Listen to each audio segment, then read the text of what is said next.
I'm going to hand over to our next speaker now, Dr. Awal Fuesini, who's our halal expert both in the domestic market and on the export front, and he's been leading our activity in the Middle East and Sub-Saharan Africa, looking at opportunities for the sector. Awal.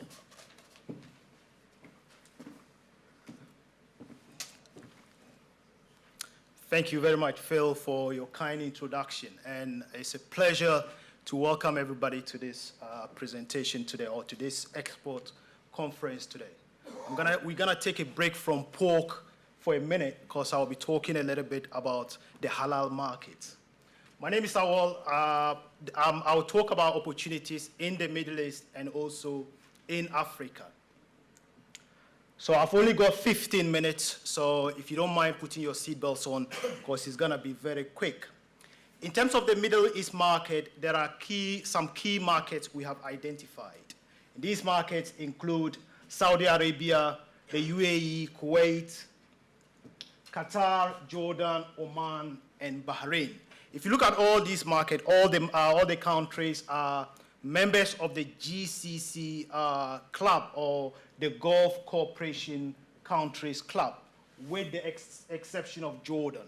So these are markets we believe there is potential, and these are markets that we currently send a significant or a reasonable amount of products to.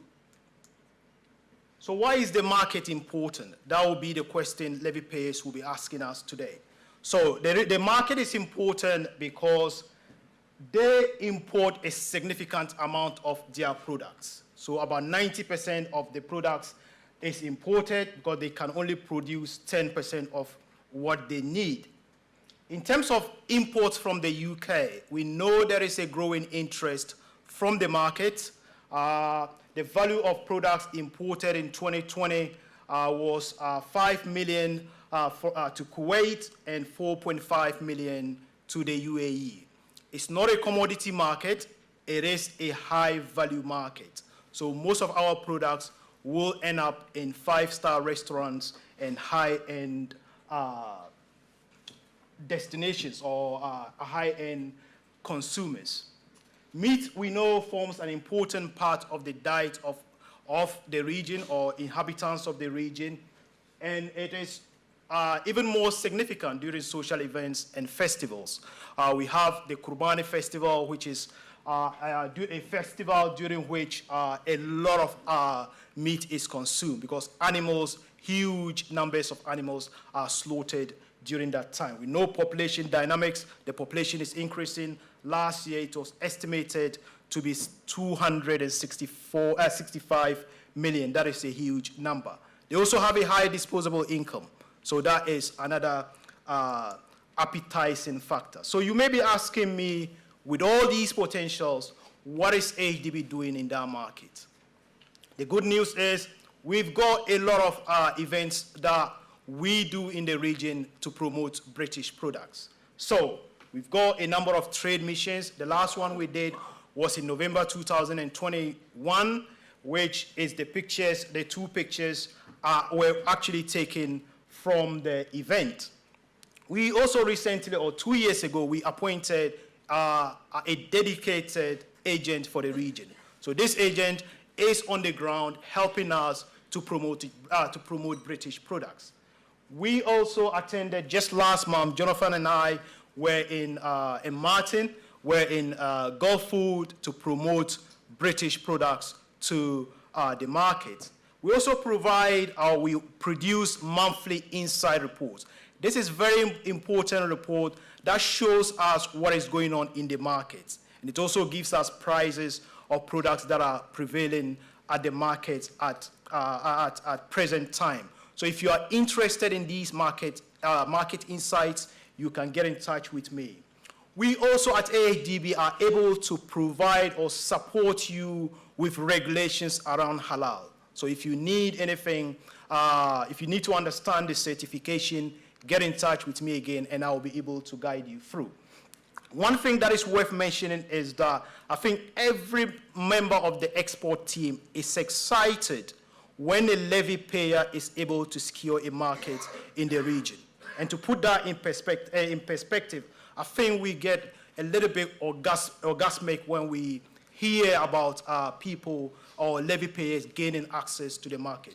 I can see Phil laughing, so maybe he has been in that situation before, getting orgasm when he hears about people getting access to the market. So let's move on. In terms of those trying to access the market, there are key considerations you need to be aware of. The first is the standards. I know there is misinformation about how slaughter can be done for that market. If you are not sure about this, please get in touch. We will be able to guide you through the slaughter process, or what slaughter methods are acceptable and which ones are not acceptable. And also, we can give you guidelines on the regulation on what you need to gain access to the market. In terms of applicable countries where that standard is applicable to, so the standard is GSO 993. That is the slaughter standard. If you get in touch with me at any time, I can share with you the details. I can guide you through what you need to do to comply with the region, and then you are good to crack on. Halal certificates, halal and health, export health certificates are two important things you need to access that market. So in terms, I'll just run through this. I've just picked two countries, the UAE and Kuwait. So the UAE, the population is around 10 million. And almost 20% is indigenous, the rest are expats. So it is an economy that is built around tourism, because we know the oil in that region, in that country, is drying up, or is not as significant as it used to be. We've got data on meat consumption. I'm not gonna run through all of this because of time. On the right, you see the volume and value of products that are exported to that market. Very interesting. However, the UK is not here, and that should be a concern for you and I, why the UK is not in the top countries. But then the good news is we are not a commodity country. We cannot compete with Australia on price. We have to target the high value. So we are in the market, we are sending products, we're hoping to increase our presence, but we need to bear in mind that we cannot compete on price. So I'm not gonna dwell too much on it. Again, this is not for the pork exporters. As you can see, Kuwait is one of the countries you cannot export pork to. So if you're a pork exporter, you may want to switch off now. In terms of population, there are about 4.5 million, very small, and most of them are expats. Again, they've got the highest currency in the world. It beats the British pound, which is not very common to say when you're talking in terms of exchange rate. So these are very exciting figures. That shows you why these markets are very important. It's important that if you're doing business in the region, you need to understand the culture.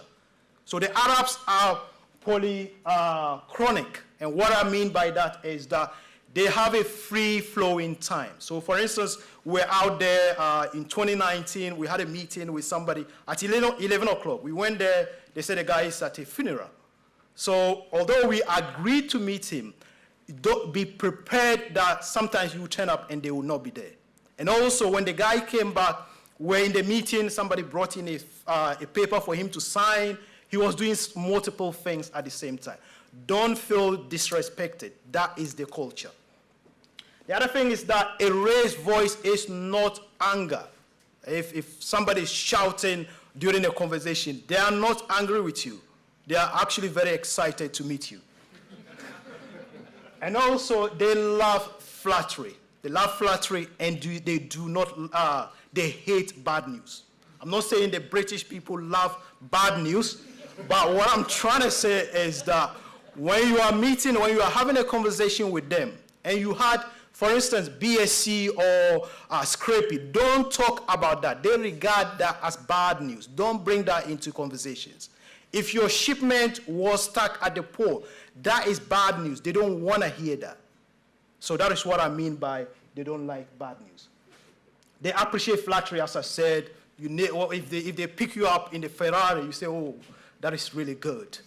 Then they feel good about it. Being a good Muslim is considered good manners, and Allah is featured in conversation. So don't find it funny when somebody says, Allahu Akbar, God is great. MashaAllah. And as exporters, I will even encourage you to learn some of these things. One of our major exporters, who is not here today, unfortunately, he's very clever. He has learned how to communicate very well with the Muslim consumer.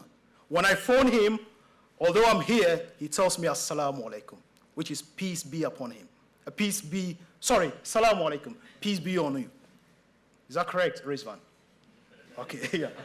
So, let's move on. So some of the challenges we face in the region is undoubtedly shelf life. Is there any Australian here? Good.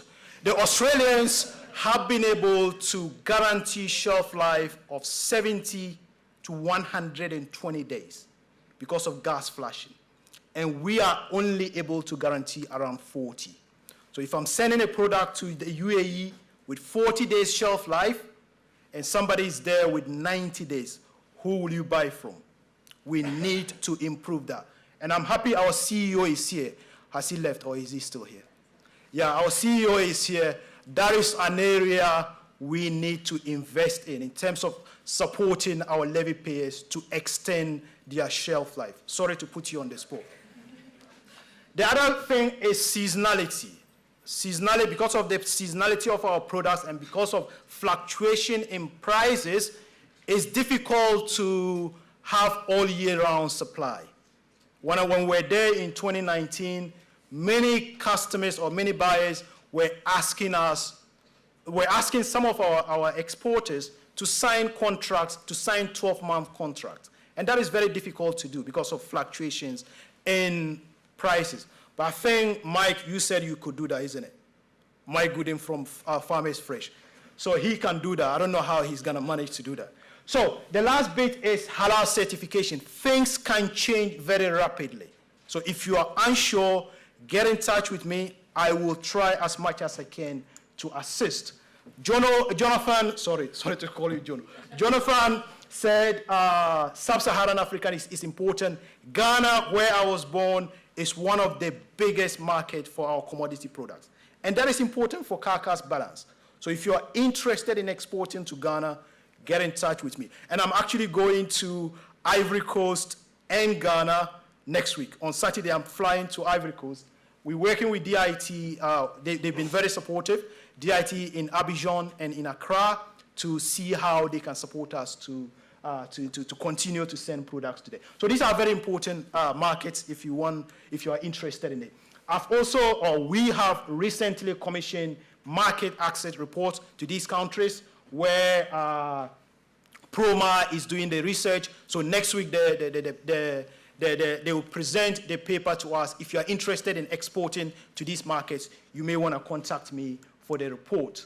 My colleague has Dorit Cohen sat at the back. She's in charge of the North African market. She kindly sent me this.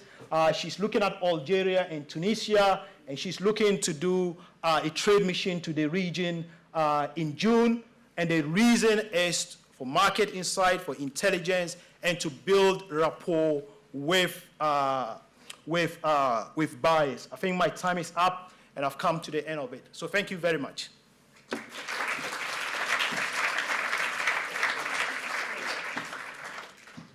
So if you're interested, Awal's doing a stint at the local comedy club. But seriously, he has a wealth of information about the halal sector. So if you've got any questions in terms of some of those, the countries, the parameters, the certification process, he's definitely your man. And again, that Middle East market is going to become increasingly important for our sheep meat sector. The values and the volumes growth is very encouraging.